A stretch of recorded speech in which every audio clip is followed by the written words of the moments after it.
আরে দোস্ত, আমার ভাই তো কালকে বিদেশের থেকে আসতেছে বুঝছিস। তা ভাই আবার ফোন দিয়ে বললো যে কালকে নতুন বছর উপলক্ষে আমার নাকি গিফট দেবে। আরে কি কোস, আমার আব্বা নতুন বছরে আমার গিফট কিনে তুই দেছে। আমার আর কিটা দিব, আমার বাপও মাও নেই, আমার নতুন বছরও নেই। আর নতুন বছরও যা পুরান বছরই থাকে।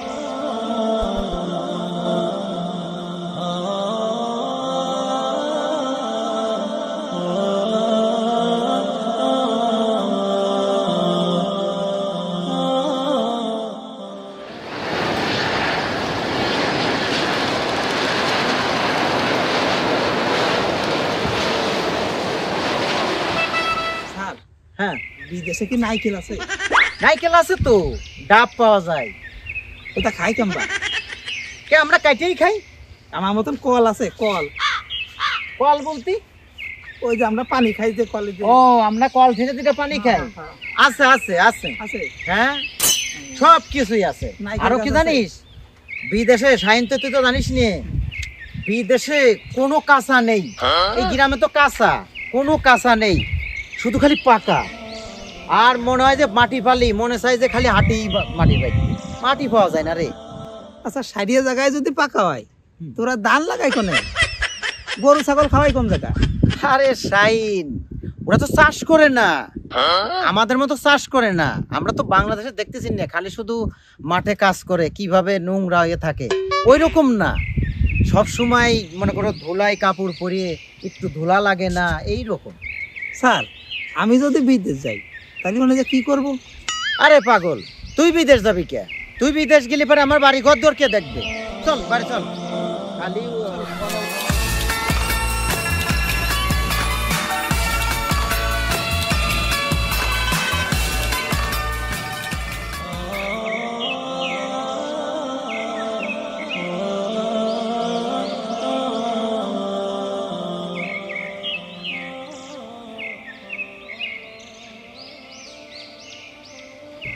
বলতেছি, তোমার কি ছোট স্যার কি উঠেছে? না, এখনো উঠি নাই। ও আচ্ছা, ঠিক আছে। আজকে তো বছরের প্রথম দিন, ফাইন। তুমি একটু তোমার ছোট স্যারকে ডাক দাও তো।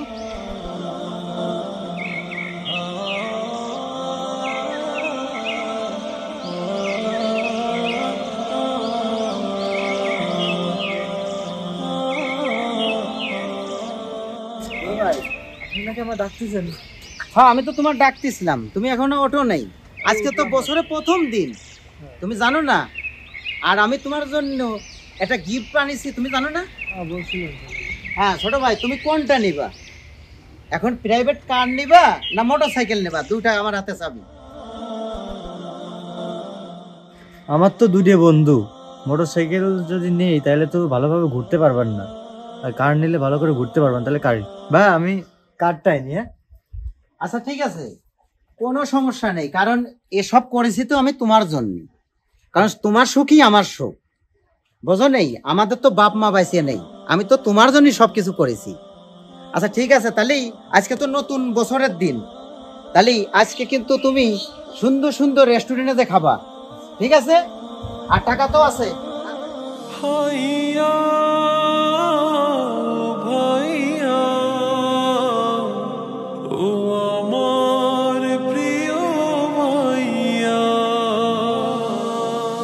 তোমার মতো আপন কেহ এই জগতে নাই, যেখানে যাই পাশে শুধু তোমার ছায়া পাই, তোমার ছায়া পাই। তোমার মতো আপন কেহ এই জগতে নাই, যেখানে যাই। আরে নাইম আসার কথা, সে নাইম তো এখন আসলো না, কারণ কি রে? চলে আসবেন, সমস্যা নেই। আর একটু গল্প টল্প করে আসবেন। বাজে কথা দেখতো, এই দেখ দোস্ত, আর নতুন বছরে আমার আব্বা ঘড়ি দিয়েছে, দেখছিস?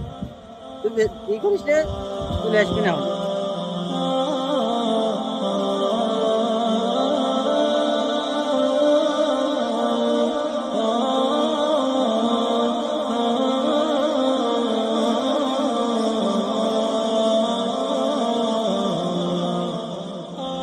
দোস্ত, ভাই আমার কার গিফট করছে, চল ঘুরে আসি।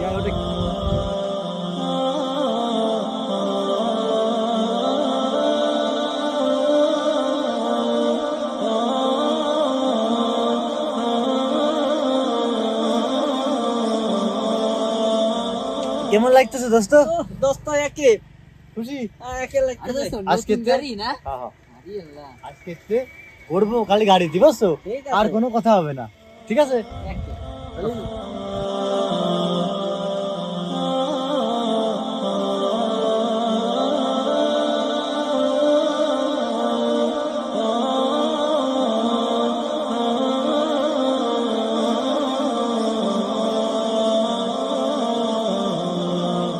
কেমন লাগলো? সেই না? খুব ভালো লাগলো রে, খুব ভালো দোস্ত, ভালো ফাইন মাইক করা হয়েছে। দোস্ত তোর আব্বু না গিফট দিতে চাইছিল, তোর কি গিফট দিল? দোস্ত এই দেখ আমার খাওয়া আপেল, এই ঘড়ি দিয়েছে। ও যাক, ভালো হয়েছে।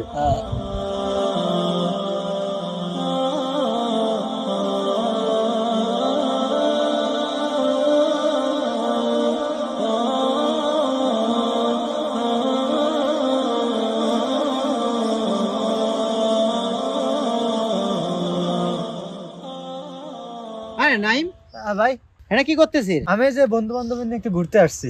হ্যাঁ সুফিয়ান, এই যে এটা আমার বড় ভাই। ভাই আসসালামু আলাইকুম ভাই। থাক থাক থাক, তোকে যে পোশাক আশাকের অবস্থা, আবার হাত বাড়াচ্ছিস, তোকে দেখেই তো মনে হচ্ছে যে আসলে গ্রামের একটা খ্যাত। কারণটা কি রে, তুই এদের সাথে কিভাবে চলিস? হ্যাঁ, এই তোর বন্ধু, আর আমি তোর এত কষ্ট করিয়ে আমি বিদেশ থেকে আসিয়ে তোর একটা গাড়ি কিনে দিছি, নতুন বছরে ঘুরবি, আর এই কি ঘোরার বন্ধু? কি করে ঘুরতেছিস তুই? কাছে দাঁড়াতেই তো আমার কেমন যেন বমি বমি ভাব লাগতেছে রে। আর তুই কিভাবে পাশে নিয়ে তুই ঘুরতেছিস? আমি তো ছোটকালের থেকে ওদের সাথে বেড়াই, বুঝছেন? আর ওদের পোশাক আশাক নিয়ে আমি কোনো করি নাই। ছোটবেলার থেকে একসাথে বেড়াই, মনের থেকে বন্ধুত্ব করছি, আমি যেখানে যাই ওদের নিয়ে ঘুরি। তোর নজর এত নিচে, এই কি তোর বন্ধু? এদের গাও দিয়েই তো গন্ধ করছে রে, কাপ উঁচু দেখতেছিস না? আর তোর কই, তোর একটা দিছি, তুই এর সাথে চলিস, কারণটা কি? হ্যাঁ, আসসালামু আলাইকুম। ওয়ালাইকুম আসসালাম। বাক্কার কবে আসলে বিদেশ থেকে? হুজুর আসলাম এই আজকেই, ও কথা আর বলেন না। আমার ছোট ভাইয়ের জন্য আমি বিদেশে এত পরিশ্রম করেছি, ও নতুন বছরে আমি একটা গিফট দিছি, আর দেখেন ছোট লোক বাচ্চাদের সাথে কিভাবে ঘুরে বেড়াচ্ছে। বাক্কার, তোমার আব্বা ছিলেন এই গ্রামে একজন সম্মানিত ব্যক্তি, দানশীল ব্যক্তি। উনি গরিব মানুষকে বুকে জড়িয়ে ধরতেন, তাদেরকে স্নেহ ভালোবাসা দিতেন। আর তুমি এ কি বলছো? ছোট লোক কাদের বলছো? তুমি সামান্য বিদেশ যায় কিছু টাকার মালিক হয়ে তোমার ভিতরে এত অহংকার হয়ে গেছে? শোনেন শোনেন হুজুর, আমি আপনার কাছে একটা কথা বলি।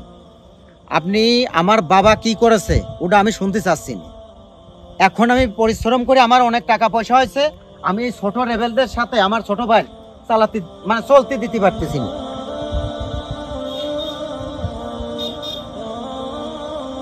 ভাইয়া, তুমি বাবার অতীতের কথা, বাবার আত্মসম্মান, বাবার উপকারের কথা ভুলে যেতে পারো, কিন্তু আমি কখনোই ভুলি নাই। আমি সেইগুলো মনে করে রাখি। আমি মানুষকে সবাইকে এক ভাবি। এই নাও তোমার অহংকারের চাবি। অহংকারের চাবি আমার দরকার নেই। তুমি তোমার গাড়ি টাকা পয়সা নিয়ে থাকো, আমি আমার বন্ধুদের নিয়ে এবং গরিব মানুষ যারা আছে কাজকর্ম করে তাদের নিয়ে চলতে চাই।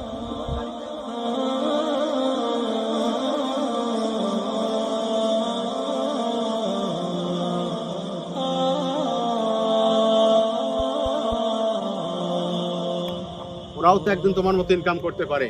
ওদেরকে কখনো গরিব মানুষ বলে দূরে ঠেলে দিয়ে না, বুকে টেনে নিয়ে আদর করো। মানুষেরকে ভালোবাসতে পারলে আল্লাহকে ভালোবাসা হবে। সবাই আমরা সমান, একদিন আমাদের সবার মৃত্যু হবে, মাটির নিচে মিশে যাব আমরা সবাই। অহংকার থেকে সবাইকে বুকে জড়িয়ে নাও।